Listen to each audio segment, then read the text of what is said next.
So in the last class, we are discussing about bending losses.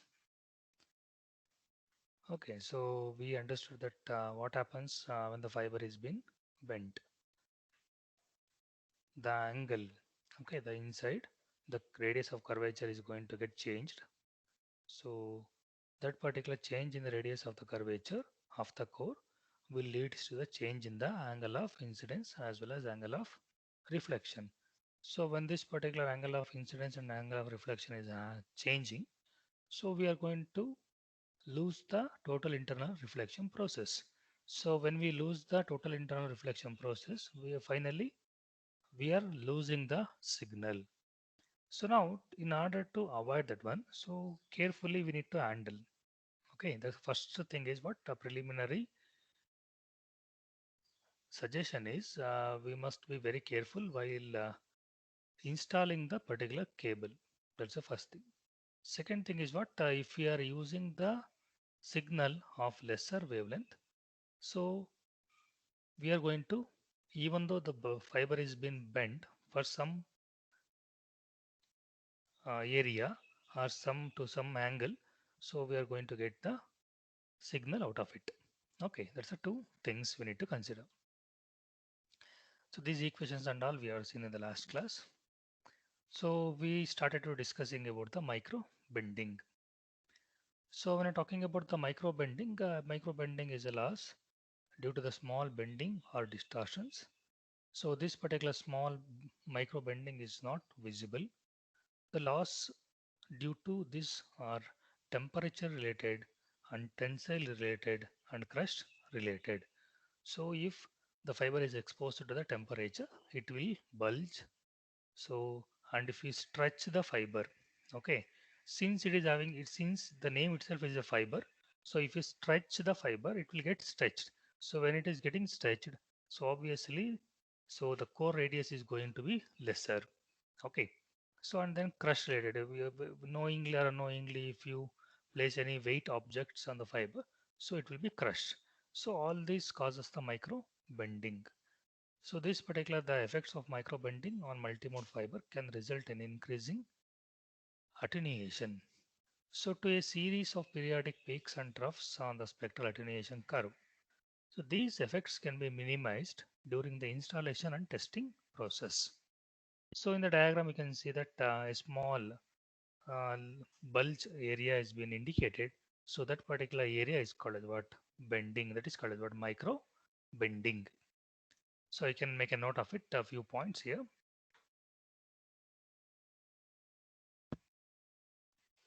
So you can take the diagram also. I'll give you 1 minute of time.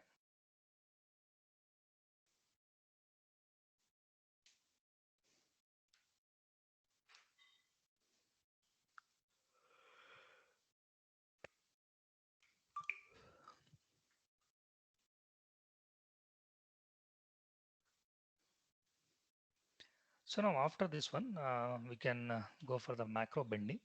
So micro and macro. So this particular macro bending, the change in the spectral attenuation caused by macro bending is different to micro bending. So in what sense? So usually there are no peaks and troughs because in a macro bending, so no light is coupled back into the core from the cladding as can happen in the case of micro bend. So here there is no light which is passing through core to the cladding.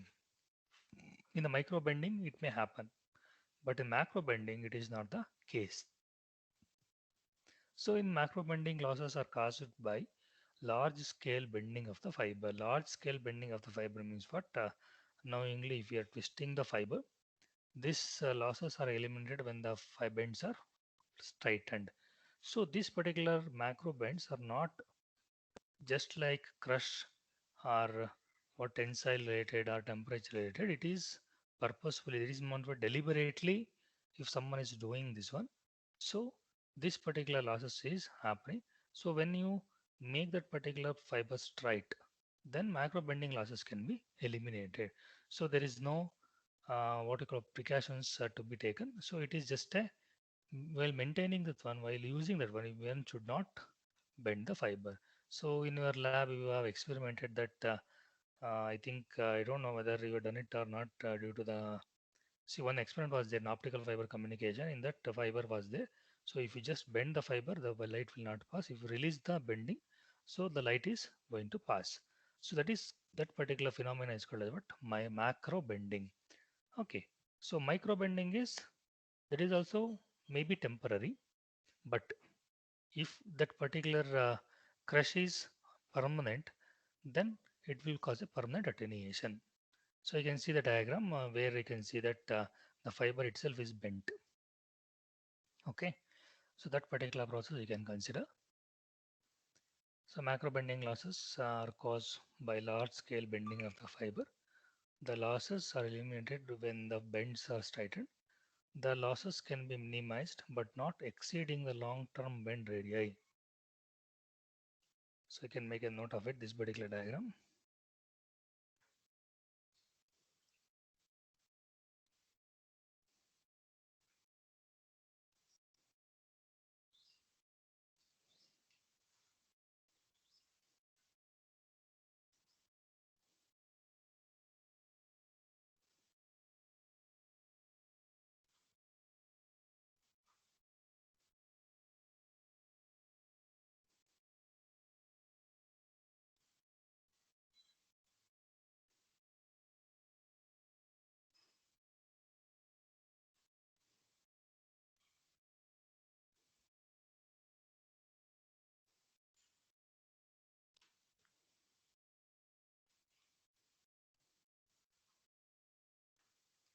So once you've taken this one, we'll move on to the next thing. Okay, then we'll go for signal distortion in fibers. The pulse get distorted as it travels along the fiber lengths. The pulse spreading in fiber is referred as dispersion. So what is dispersion? It is meaning but it is nothing but pulse spreading. This dispersion is caused by difference in the propagation times of the light rays that takes different paths during the propagation. So now what exactly happens is when okay, so when the light is passing in the fiber, so different since in the propagation times of the light rays. So something like when the light ray is been taken into consideration, so different modes of propagation will be there. So in multimode fiber, then the different modes are propagating. So if one particular mode is taking more time and one is moving very faster, so somewhere at some point, so those may get collided each other. So when that particular thing happens, the dispersion is going to take place. The light pulse traveling down the fiber encounter dispersion effects because of this pulse spreads out of the time domain. The dispersion limits the information bandwidth. Distortion effects can be analyzed by studying a group velocities in the guided modes. So now we'll see one figure as shown in the figure. Okay. So here I can see that particular figure. So we are taken in the x-axis distance along the fiber. So now in the y-axis we have taken pulse shapes and amplitudes we have taken. So now what exactly happens is in the first instant, okay, in the top side you can see that input pulses at t1 at time 1. So we are given two pulses. Okay, so in this particular format. So now t2 is greater than t1. Okay, so if the t2 is greater than t1, but still it is distinguishable. You can see that t2 is moving faster than the t1. So obviously second pulse is moving faster. So pulse for one is moving slower. So still we can able to distinguish. And when the T3 comes, okay, so still we can distinguish the two pulses, but it is called as what barely or rarely distinguishable. But when it comes to the last stage, so okay, so pulses are not able to distinguish. The pulses not distinguishable. So when the pulses not distinguishable, so this particular thing happens when the waves are passing through the fiber for a long distance. So that is why this particular process is called as what? Distortion or dispersion.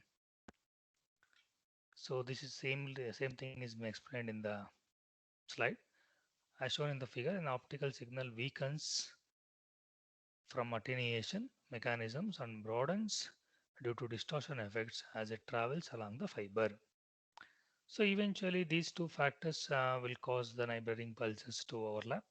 Often a certain amount of overlap occurs, receiver can no longer distinguish the individual adjacent pulses and error arises when interpreting the receiving signal. See, when the receiver is not able to judge or when the receiver is not able to distinguish, okay, so then the problem arises. So you can make a note of this particular diagram. So here signal distortion in the fiber, you can see that. So this particular diagram is very important. So please make a note of it.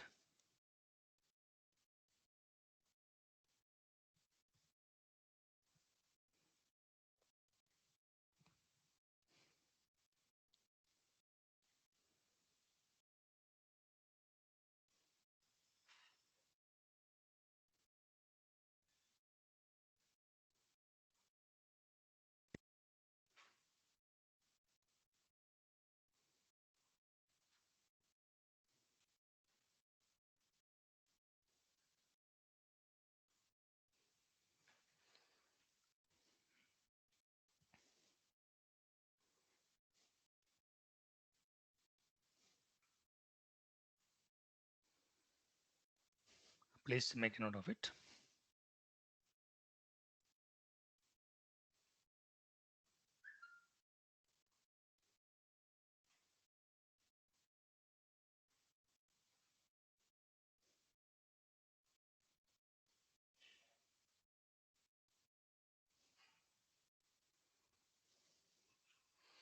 I'll give you 2 minutes of time.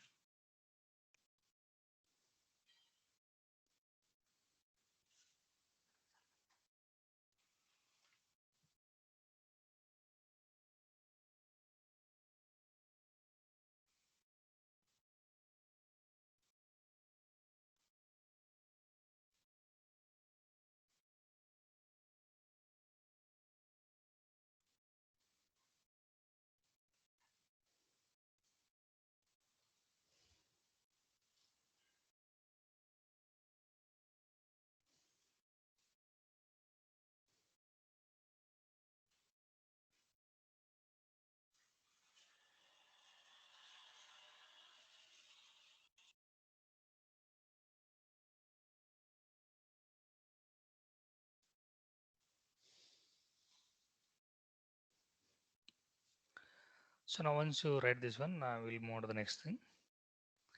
So in the when we're talking about the signal distortion in fibers,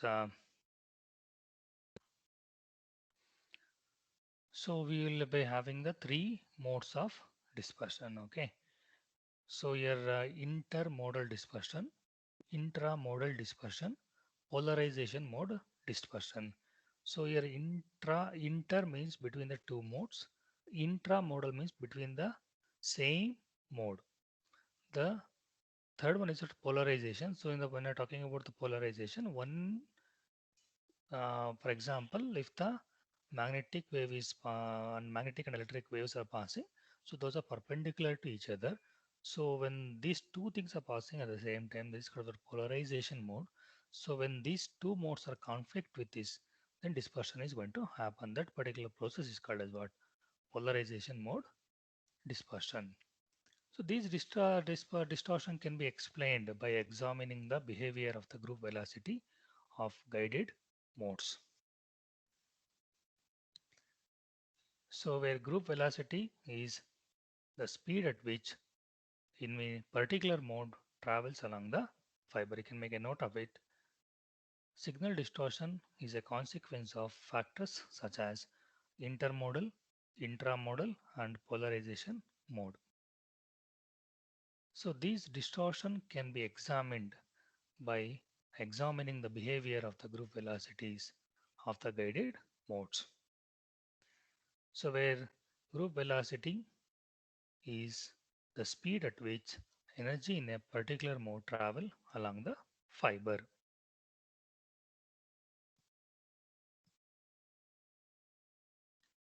So once you take this one, we'll move on to the next thing, that is the intermodal dispersion.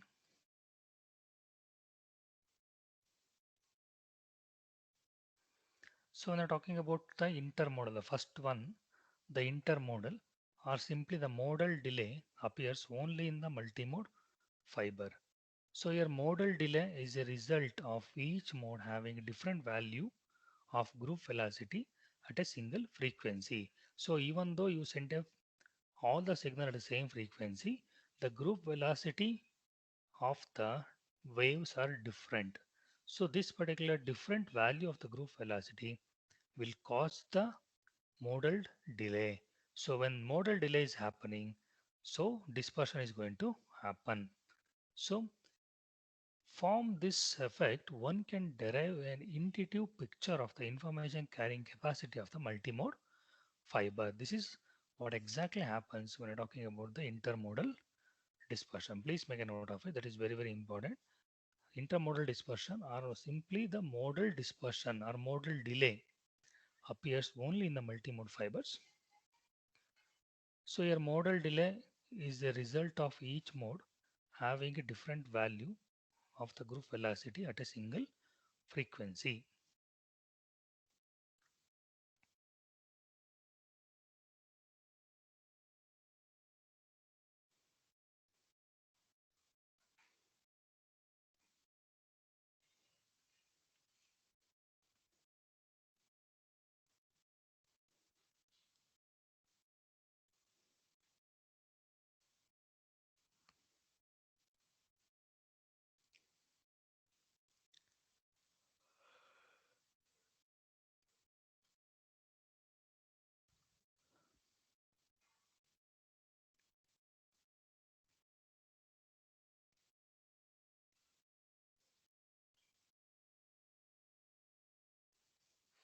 So now we'll move on to the next thing.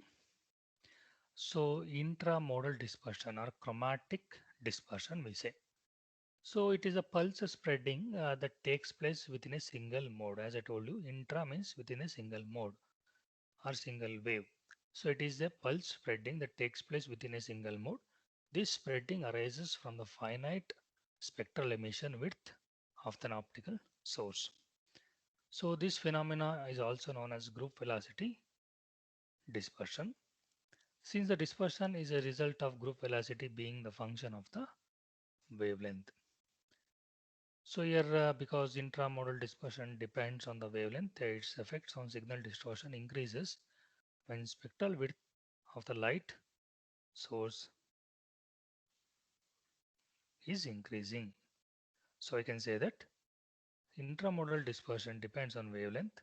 So its effects on signal distortion increases with the spectral width of the light source. The spectral width is the band. What do you mean by spectral width then? So spectral width is the band of wavelength occur when the source emits the light.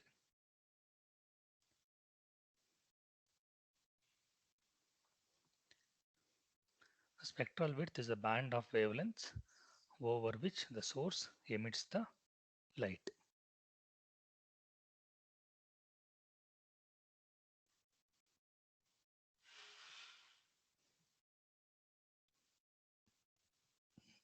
So you can write the important points here.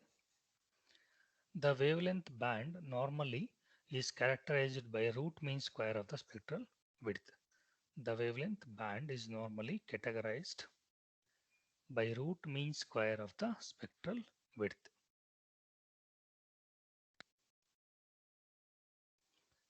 So depending on the device structure of LED, that is light emitting diode, the spectral width is approximately 4 to 9% of central wavelength.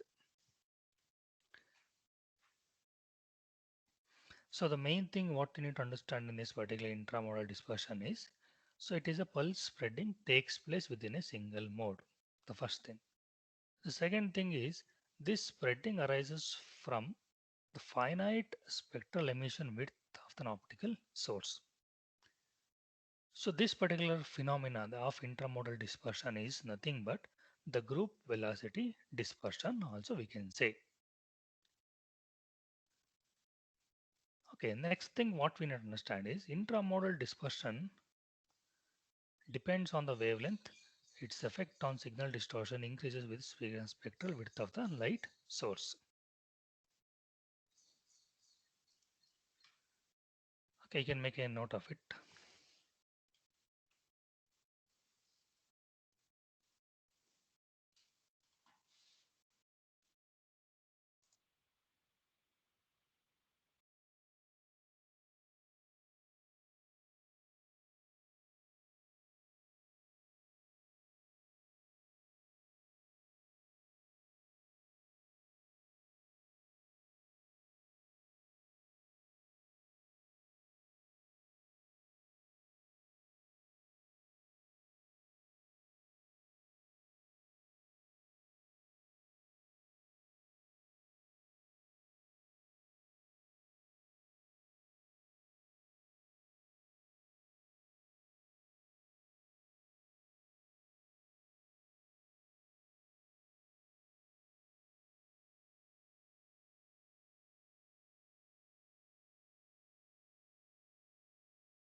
So once you've taken this one, we'll move on to the next thing.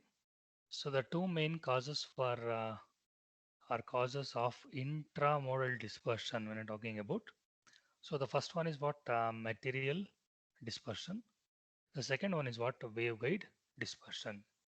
So when I'm talking about the material dispersion, so this arises due to the variations of the refractive index of core and cladding material as a function of wavelength. Okay. So that's the first thing. Material means it is with respect to the core and cladding only we are talking. So this particular dispersion arises due to the variations of the refractive index of core material as a function of wavelength. So this particular material dispersion is also referred as chromatic dispersion. Okay. So this refractive index property causes a wavelength dependence of the group velocity of a given mode. That is, pulse spreading occurs even when different wavelength follows the same path. Pulse spreading occurs even when different wavelength follows the same path. Okay, because one path is designated for one particular wave or one particular mode. So different pulses are traveling in the same path. What exactly happens? The collision happens. So when it is happening, the dispersion is going to happen. So we are going to lose the energy. That is what exactly the thing which is going to happen. The next thing is what waveguide dispersion. So this causes the pulse spreading because only part of the optical signal power propagation along the fiber is confined to the core. This causes the pulse spreading because only part of the optical power propagation along the fiber is confined to the core. So this dispersion arises because the fraction of light power propagating in cladding travels faster than the light confined to the core. So here since because the index is lower, the core index is lower than the cladding. I repeat.